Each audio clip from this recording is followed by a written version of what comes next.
welcome to Tarmac. I'm Dave.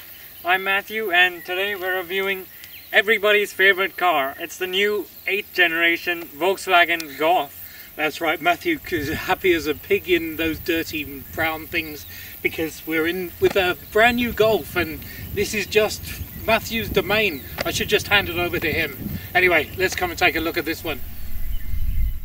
First hitting the streets in 1974, the Volkswagen Golf really quickly became the go-to, or the benchmark in hot hatches. I think they almost created the actual hot hatch thing.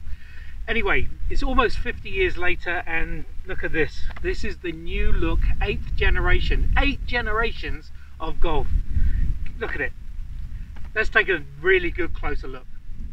As far as a hatch goes, as far as this hatch goes, the actual overall dimensions are a little bit bigger, but they're very, very similar in proportion. But the actual design wise, it comes with a much more sculpted bonnet. Look at this, these sharp lines down the side and over the bonnet here. Much more shapely.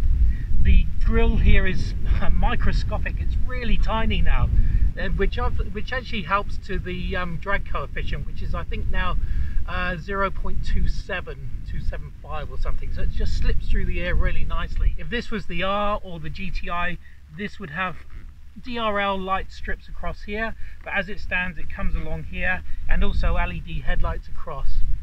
The lower valance is, this would obviously, as you go up in spec, would have a little bit more draw through, but there's a lot of garnish around here that's piano black and nice lot of etching. So this is the R line, pretty good. The R badging is different, so it's got this lovely new sort of flowing two-piece look to it, very, very cool, and also obviously the new VW badging. So, and it's pretty dominant. Look at the size of that, it's the size of my hand. Anyway, really cool, nice, very flowing front and very, very modern, very good, very slick. Around the side, the headlights venture around to the side here where they meet this lovely character line that goes all the way from the front all the way to the rear. We'll get to the rear in a minute. The feet 18-inch, they're GTI tyres, so they're 225s in width, and they're very sticky, so I can actually tell you that when we're cornering, you can actually get quite a lot of cornering, even in this, I guess, this basic-ish model. Looking further down, the R-type badging again. This is kind of new, this nice little quarter panel here. You can look, gives you plenty of eyesight through to the driver from here. Nice through here. The door mirrors, these when you stop, pop up, so they don't, well, they sort of generate up. I'll see if I can show you, but it's not just normal flappy back, sort of comes in from there. Looking further down, more piano blacks again because this is the R line. Volkswagen have now decided to, in case you forget what vehicle it is or what brand it is, they've written Volkswagen here, so that's really good. The doors are still nice and chunky and clunky on the way through, and we've still got this lovely kink here for the C-pillar. So those traditionalists out there, you've still got this, very cool. Round the rear, nice elongated roofline spoiler with obviously the stoplight on the back here, a back windscreen wiper that, you know, all golfers either like or dislike. I don't know what the story is with there. New LED light setup back here. This is all new and modern and very modern. There you go. The badging, again, Volkswagen badging, the new logo, that still has the camera inside, which is cool. Nice to see some things don't change. The Golf name is now moved from the side up to the middle, and the font has changed, so very, I don't know, very dominant here. This obviously changes to GTI or R, depending if you've gone those different models. The interesting thing is, aside from this new lower valance down here, is the exhaust tips here. They're really good. You can see, wait a minute, they're all blocked off. Nothing going on in there. So if you want to actually get to the exhaust via to the engine, you've got to crawl underneath and find it from there. But let's go and take a look under the engine. Under this very shapely and actually quite heavy bonnet is a 1.4 litre TSI turbocharged engine that offers 110 kilowatts of power, 250 newton meters of torque. I mean, that's actually quite a lot from this size engine. It's married to an 8-speed auto box, and combined it gives you a fuel economy of 5.8 litres per 100 kilometres, so actually pretty efficient as well. But all the fun is on the inside, aside from Matthew, so let's go in there and see what's going on there. Firstly, I've got to say, no matter what, I just love Golfs. For some reason, all that crazy German attention to detail and all those kind of nifty quirks all just appeal to me for some reason, which is probably why I own one actually. So it's pleasing to be here in the new Mark 8 Volkswagen Golf. Straight away, I can say that Dave's been having fun with the outside of the car, because there's been a lot of changes there, but there's been even more changes on the interior. The previous generations of Golfs have all had a similar sort of setup to the interior, the way the screen is, the way the vents are, the buttons, all that stuff. But with this new Mark 8, there have been a few massive changes in that design aspect. Firstly, we can talk about the dashboard. The screen now is higher up than it used to be, and also it's above the air conditioning vents, when previously the vents were actually above the screen. While that has changed, the materials have not, and that, I guess, good Volkswagen build quality again is something that has stayed consistent, which is, you know, why we love the Golf. You get soft plastics on the top, you get a nice bit of this sort of RT trim, if you like, in the middle to break up the black plastic. The air vents have a nice little silver line going through it for design. The plastics on the bottom are scratchy, but it's something, you know, that's common to all Golfs. Remember, this is meant to be a practical family car. Down the middle as well, we have some more storage spaces. You've got a good amount of space for a phone there. You've got this sort of slotty thing for possibly another phone. Another big thing, the elephant in the room here, is that the gear shifter has gone, and now you have this little knobby thing. Engine start stop button is down here, parking brake is down here, all in a neat sort of line. It's very pleasing to people who like, you know, arrangement. In the middle here you have two cup holders. There's space for your key, which by the way is a lot more premium now than it used to be. Nice touch there, Volkswagen. In typical Golf fashion, you get space under the armrest there, and the armrest is also adjustable, just like a normal Golf. All the things we like them to keep consistent. Another big change in the interior here, especially with this R-Line car, is the seats. You actually get Golf R seats here with a bit of Alcantara, lots of supportive bolstering on the side, both top and bottom. And another big change with the seats is that the headrest now is actually integrated into the seat, so it's not separate anymore. Another change for the Mark 8 Golf. But none of these changes are actually that major. The most significant change in the middle here, and that has been talked about a lot, is these twin screens. So let's take a look at the infotainment screen. In many ways, this new infotainment screen actually reminds me of a phone in its layout. So you get this screen here, which is your most sort of the apps that you're using right now. And notice this, as you bring your hand close, it actually pops up with the various text underneath. So it's got this kind of sensor in it. Significant design feature here is this big button, this square button rather.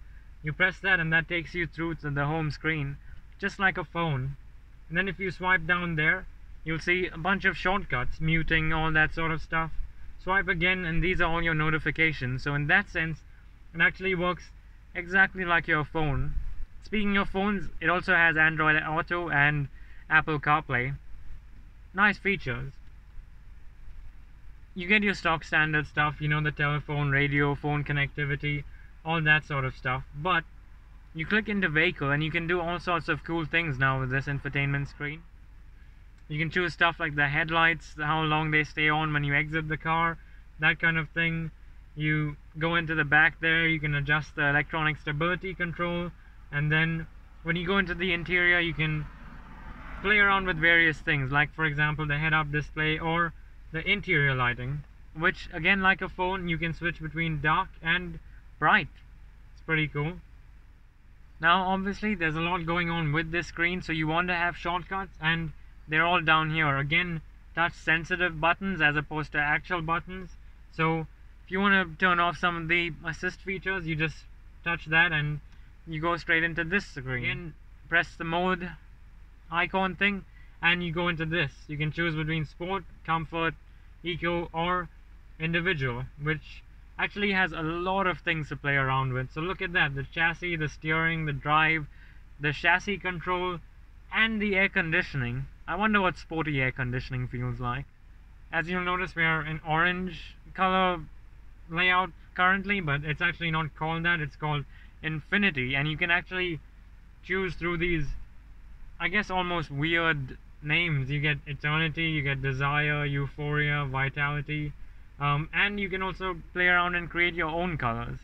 It's part of Volkswagen's new, I guess, new theme with their new cars. Like the Golf models are now called Life and Style or whatever, as opposed to Comfort line and Trend line as they used to be called. And you go back now, and another significant feature with the screen, again with the touch sensitive buttons, is that the air conditioning over here, you just slide that through to increase the temperature. Volume, you slide that through to increase the volume. And a shortcut, if you like, is just to tap on one end, depending if you want the air conditioning colder or hotter. Just tap on the end and it'll increase or decrease accordingly. Another significant change with the new Golf is the digital dashboard, so let's jump in there and take a look. Big change here is the steering wheel, leather wrapped, flat bottom, new Volkswagen badge on it, and of course, because it's the R line model, you do get the flat bottom and the little R badge right there. Though what's more significant is the fact that all these buttons here are now haptic touch sensitive as part of the new layout. So on the right side you can adjust the screen in front of you. Right now we are in this mode where we can see our own car, see the speed, see the gearing. If you press the view button, you can choose between several different ones. You can have the speed in the middle, or you can go traditional and have the analog style dials. As you can see, I am a GTI owner, so I set the colors to red because I like it like that. You can change the right side information display by pressing this right button here. You can choose between speed, audio, phone connectivity, all that sort of stuff. Same thing with the left side. You just press the left button on here and you can choose a whole bunch of other stuff to view. When I say press, I actually mean just touch, because as you can see, all these buttons are touch sensitive. Adaptive cruise again has been moved from a stalk over here, or rather the indicator stalk, to buttons on the steering wheel here, so another new feature there. As traditional with Volkswagens, you do get these paddle shifters behind the wheel here for times when you want to take control of the shifting yourself. Speaking of shifting and going through the gears, let's go and actually do some of that now and take the new Golf for a drive. Okay, so normally I'd be sitting in the driver's seat, so if I look a bit terrified it's because Matthew's behind the wheel. I mean, realistically, who's better to talk about the new Golf as opposed to somebody who drives one of their old ones? I think it's probably a good thing. So, how is it? Well, I think there's not much that's changed actually, to be honest, because that's something why we love the Golf and why people keep on buying them, is the recipe is so good, so why change it every time? But I've got to say, there are certainly some distinct changes with this new model. You get the head-up display, the dashboard looks a little bit different to what you're normally used to in a Golf, and just the general, I guess, feeling, especially these seats, the one-piece seats with the, attached headrests, quite a big difference to what we normally see in Golfs. What we normally see in Golf. See, that's why that's why you're paying the ticket to see such professionals. We even own these cars. Personally, when I was driving, I love the new dashboard. I love how much technology has been going on with these. I like the fact that things are haptic, so you can sort of gesture towards things and get things moving.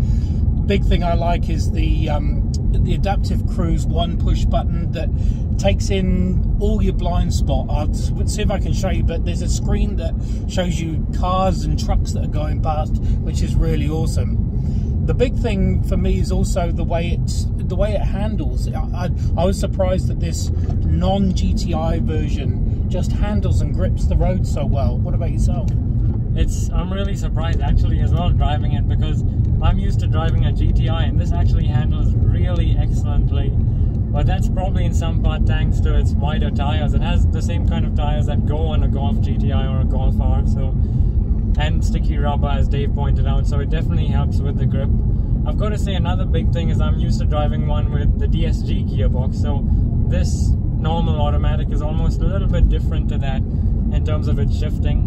It behaves less like a automated manual, if you call the DSG that.